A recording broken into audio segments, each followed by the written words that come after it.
Today, we're here with my close friend, Fabia Feroz. I first met her during our graduate studies together at the Department of Public Policy at the University of Connecticut. She's a close friend of mine. I've known her for years, and I just want to thank her for coming in. Thank you, Fabia. Thank you, Ari, for having me here. I appreciate it. And could you just give us a bit of a snippet about what you're doing in Bangladesh, a bit of your professional life there? So currently I'm working with BRAC University. It was formed by the NGO BRAC, which is the largest nonprofit organization in the world. It is bigger than the UN. And I've been working there as an international partnerships coordinator. So I manage partnerships with universities all over the world. Like currently we're in partnership with Harvard, Yale, Berkeley, Columbia, then LSE in Europe, and we work with international universities all over the world. And my job is to manage all these partnerships for BRAC University. And what's the benefit of being stationed in Bangladesh for that, as opposed to the United States or Europe or Thailand for that reason? So BRAC, the NGO, is based in Bangladesh, and it works in various countries, but the headquarters is in Bangladesh, and the BRAC University is also based in Bangladesh. So it gives us a global advantage because we work with we work in the development field, and Bangladesh is one of the poorest developing countries in the world. So we can help poor people very easily compared to other countries. When we start a new project, we can pilot it in Bangladesh and then we can scale it to other countries. That's what BRAC has been doing for all projects. So it gives us an advantage to start anything new, work on it, and then scale it to other countries when it works. So one of the things that I think makes Bangladesh interesting as opposed to other countries is its seasonal experience with crisis. The monsoon season comes in, flooding is common.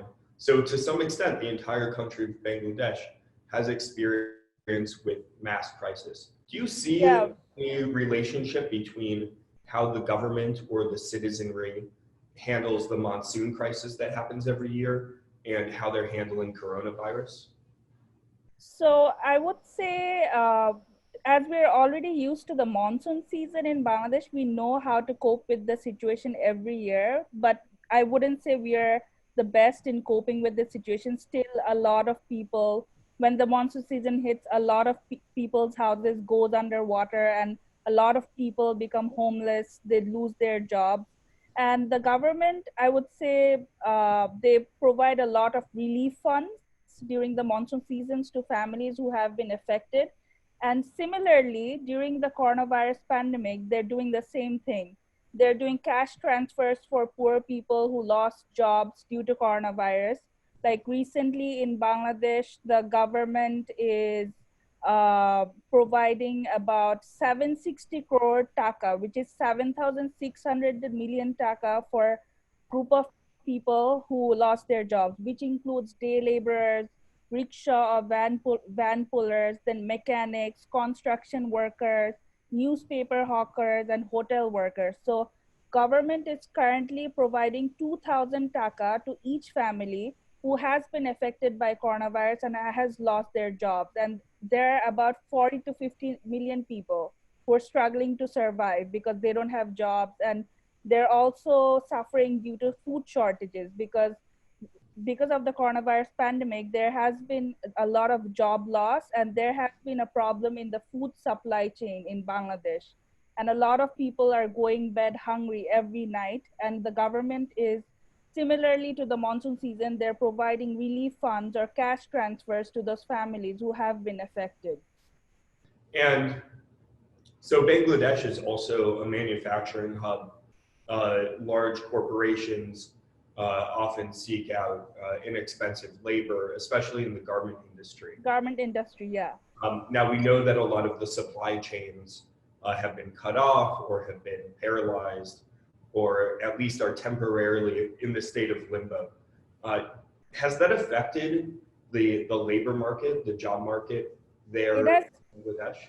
Yeah, as I mentioned before, it has greatly affected the job market, especially specifically the garment industry. Most laborers are out of their jobs because a lot of foreign companies cancel their contracts with our garment factories, and that has caused billions of losses in like billions of dollars. I don't remember the exact figure, but I think it's 2.3 billion dollars loss for the Bangladesh economy because foreign buyers have canceled their contracts and they have refused to pay workers in our garment factories.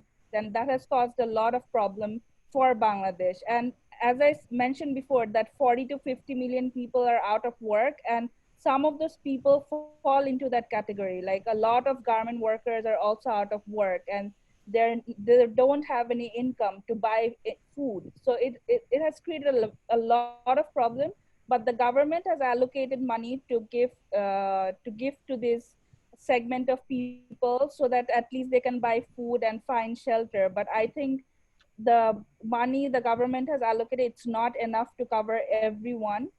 Like it will be enough for a month, but what happens after 1 or 2 months? Who's going to pay the workers? Even the garment factory owners, most of them, they're not going to pay the workers. They've already told their workers to go and leave their job, so they're not also doing anything. So as more months pass by, we are going to see an effect. Like the coronavirus is not going to be the only problem. There's going to be a problem in there's going to be a recession in our country, like as there is going to be a recession in other countries as well. There's going to be a big recession. Many people will be homeless. Many people would not be able to get food on their table because they lost their job. Because I, the government at this point is doing sufficient as much as possible, but eventually the overall crisis is going to hit the economy very massively. So, due to COVID 19, the International Monetary Fund has already predicted low economic growth for Bangladesh this year.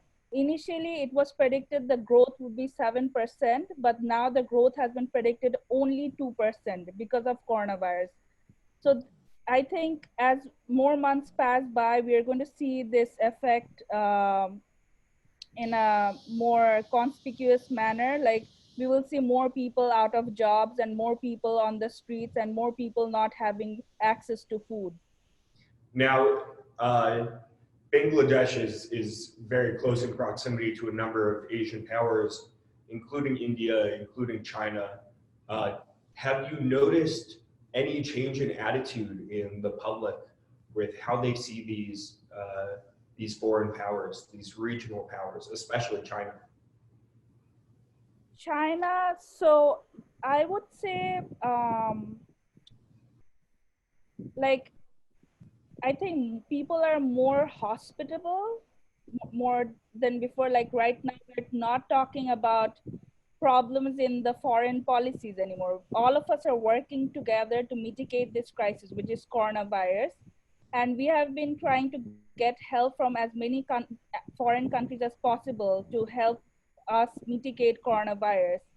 Bangladesh has been very open to suggestions, advice, and aids from other countries to help us with coronavirus. Like we have been taking lessons from South Korea to mitigate coronavirus. Like we are taking help from them. Because of South Korea's policies, um, the government of Bangladesh has set up 40 kiosk centers across the nation to test coronavirus patients. And this has been imitated from the South Korea's model.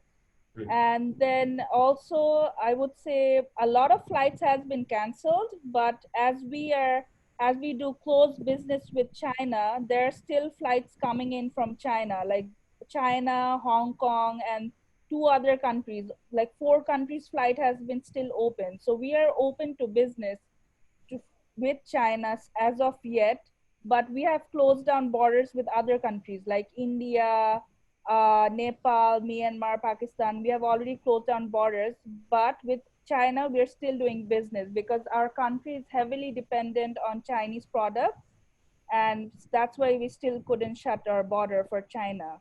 So have flights been cut off between India and Bangladesh? Yeah, India and Bangladesh flights have been cut off. There are no flights. Like even India is not going to let any flights from Bangladesh get into India. Now, are there any products that you're surprised to not see on the shelves anymore? Things that wouldn't have necessarily occurred to you. You know, in the United States, the first thing to go was toilet paper, right? Um, and our shelves got resupplied fairly quickly, but meats also went out quickly. It was hard to find a good steak, right? Um, where you are in Bangladesh, is the supply of products for personal use still constant? If you wanted to go out and get a bottle of shampoo, would that still be possible? So I live in Dhaka, the capital of Bangladesh, and I live in a town which is the second richest town in Bangladesh. It's called Bonani. The first richest town is Gulshan, and the second richest town in Bangladesh is Bonani. So here, the food supply shortage has, I still haven't felt the food supply shortage. Like if I want a shampoo, I can still get it. However, if you go to superstores after like 12 p.m., you wouldn't get vegetables or meat. Like every day after 12 p.m., they would run out of it. So this is not a production problem. This is more of a supply chain problem. It's not like eggs are not being produced. It's just eggs are being produced every day, but there's no one to get those eggs from rural areas to urban areas. So there has been a problem in the supply chain.